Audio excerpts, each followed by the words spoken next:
ታዲያስ አዲስ እስኪ ዛሬ አነጋጋሪ ሰው ቅድም ስንላል ነበር 4 ፍየል በ16000 ብር የንስማው ስትሉ ነበር ይሄን ታሪክ አይደለ? እኔ ለጻም ነው የፈለኩት 4 ፍየል በ16000 ብር ነው። አንድ ፍየል በ4000 ብር ማለት ነው። እስኪ ከዚህ ጉዳይ ጋር በተገናኘ ሙሉ መረጃውን እንዲነግሩኝ ደውል አድርጌ ያለው የታዲያስ አዲስ ተባባሪ ናቸው የተከበሩ ኮማንደር ቶማስ እሸቴ የአዲስ አበባ ፖሊስ ህዝብ ግንኙነት ናቸው። ጤና ይስጥልኝ ኮማንደር።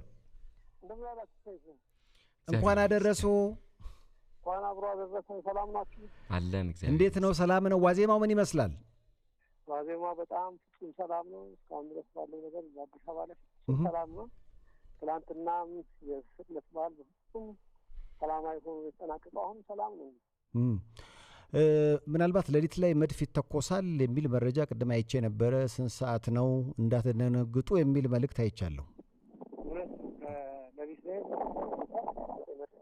ባሉን አስመልክቶ ህብረተሰቡ ይህን እንዲገነዘብ እኛም በማህበራዊ ሚዲያችን ላይ አጋርተናል። ስለዚህ የደስተስ መሆኑን ህብረተሰቡ አውቆ እንዳይደናገጥ መልእክታችንን ማስተላለፍ እንፈልጋለን።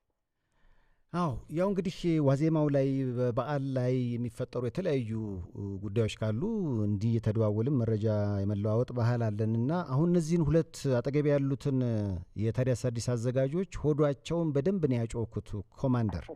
እየሰማሁ ነበር እኔ። አዎ 4 ፍየል በ16000 ብር አንድ ፍየል በ4000 ብር የሚሸጥ ማለት ይከብዳል የሚሰጥ ሰው ታሪክ ነግራቸዋለሁ ብያቸው ጥለውኝ ሊሄዱ ሲሉ ነው። መጀመሪያ እስኪ ወሬውን እንስማ አብዬ ይዣቸዋለሁ ኮማንደር። ፍየሉን ለማምጣት ነው የሚሄዱት ያለበት ድረስ። አዎ እንደዛ። አዎ ጥሩ ነው። ለዛም እኮ ምንድን ነው የተፈጠረው ኮማንደር? እንግዲህ ንፋስ ስልክ ላፍቶ ክፍለ ከተማ ነው።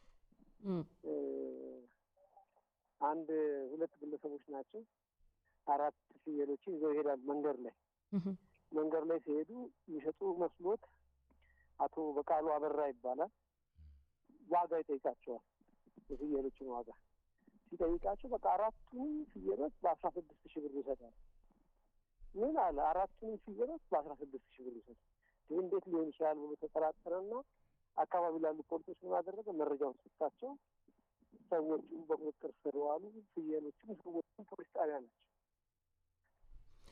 ያ ማለት ፍየሎቹ የተሰረቁ ነበር ማለት ነው። የተሰረቁ ቢያንስ እያንዳንዳቸው 10,000 ብር የሚያወጡ 40,000 ብር የሚገመቱ ናቸው። እነሱ ሰርቀው በጣም መርከሱን አይቶ እንዴት እንደዚህ ሊሆን ይችላል ብሎ ተጠራጠረ። በእውነት ምሮ አቶ በቃሉ አበራ በዚህ ሊመሰገን ይገባል። ጥቆማ ለፖሊስ ሰጠ። በቁጥጥር ስር ዋሉ። ለስራቸው ተረጋገጠ ማለት ነው። ስለዚህ አሁን የሆነ በጣም ልክ ያልሆነ ዋጋም ከሰማን እነዛ ሰዎች ያንን ዕቃ ሰጥተው ብር ለማግኘት በሚያደርጉት ጥረት ነውና የተሰረቀ ሊሆን ስለሚችል ለእናንተ መጠቆም ይገባል ማለት ነው። እውነት ነው። እንግዲህ ዋናው ነገር የሚባል አባባል አለ አይደል? ተቀባይ ከሌለ ሌባ ይላል። እንደዛ ይባላልና የተሰረቀ ዕቃ መግዛትም የህግ ተጠያቂነት ያስከትላል።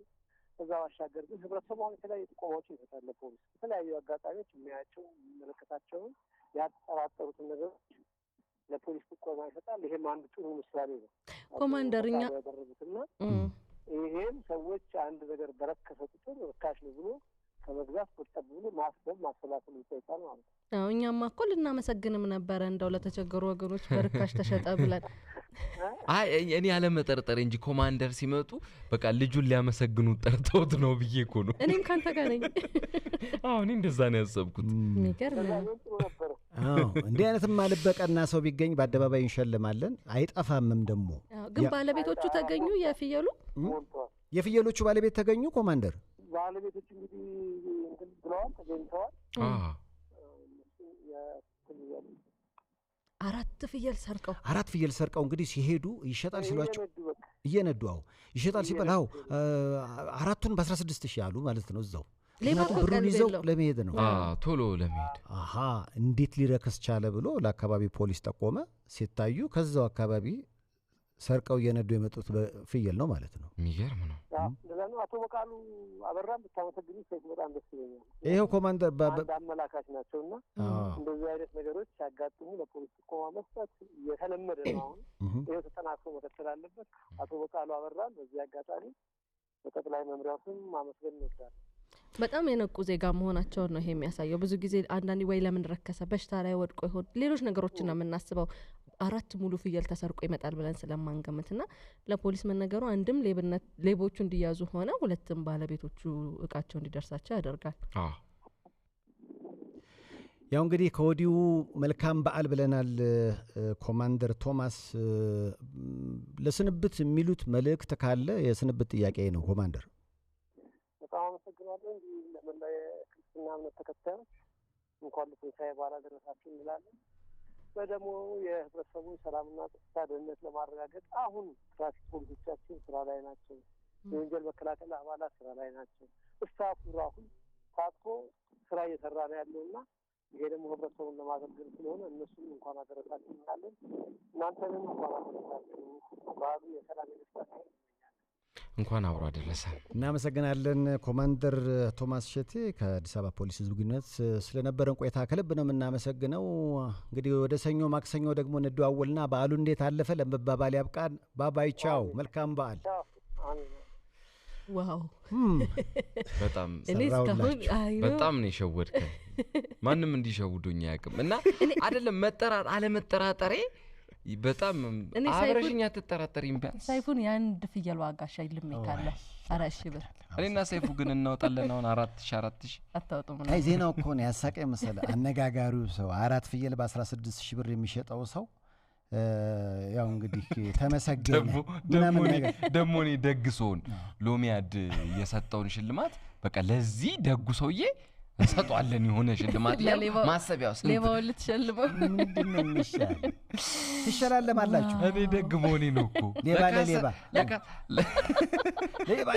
ሊሸላለም ለካ 4 ፍየል ላጣርጎ ጋማ ብሎ ነው የሮጠው። በጣም እኮ ታሪካዊ ሰው። ምን አይነት ሌባ ነው ይሄ ደግሞ 4 ፍየል ኮንፊደንሱ። ስለዚህ አሁን ካለው የከብት ገበያ ላይ የሆኑ ሰዎች ሰርቀው በጎን በኩል መተው የማይሆን ዋጋ ከነገሩን ያው የተሰረቀ ነው። እነሱ ኃጢአት ብቻ አይደለም ኃጢአት ሰርተው ኃጢአት ያሰሩናል እንዴ በጣም በጾሙ ጾመን ለማንኛውም ዋናዎቹን ሻጮች ልባቸውን ቢያራራና ነገሮች ተስተካክለው ዋጋው ዘጭ እንዲል ግን እንመኛለን።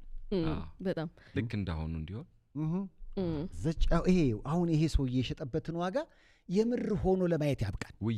ያብቃል በስማማ በሻጭ ዋጋ በሌባው ዋጋ ምን ገዛበት ዘመን ይምጣ። የሌባው ዋጋ ዋናው ዋጋው ነው። በሌባው ዋጋ ወይ የሌባው ዋጋ ግን አጫጫቸው ግን ተመሳሳይ ነው። ፍየሎቹ ባለቤቱ ሲነዳቸውና ሌባ ሲነዳቸው እና እኔን ለማየት ብለህ ልትሰርቅ ነው ማለት እኔ እኮ የሚመራመረው ነገር ለኤክስፐሪመንት ነው። ጥናት ላይ ነኝ እንዴ እላለሁ። ጥናት ላይ ነኝ። በቀደም አንድ ግን ፍየል ግን ኖርማል ነው ጩኸቷ። እኔ በጣም ነው የሚያስደነግጡኝ ፍየሎች። ግን በዚሁ አጋጣሚ የሚሰሙን ከሆነ ጩኸታቸው የሚቀንሱልን በተለይ መኪና ላይ የሚታሰሩ ፍየሎች ከፍየል ጋር ያለ ግንኙነትን የሚያሳየው ምን አለ አንድ ሌላ አድማጭ በበዓል መታሰራቸው ነው የሚያሳዝነኝ። ፍየሎቹ አረ ይለቀቁልን። መች ነው የሚለቀቁት? ልጎበኛቸው ነው። ታዲያስ አዲስ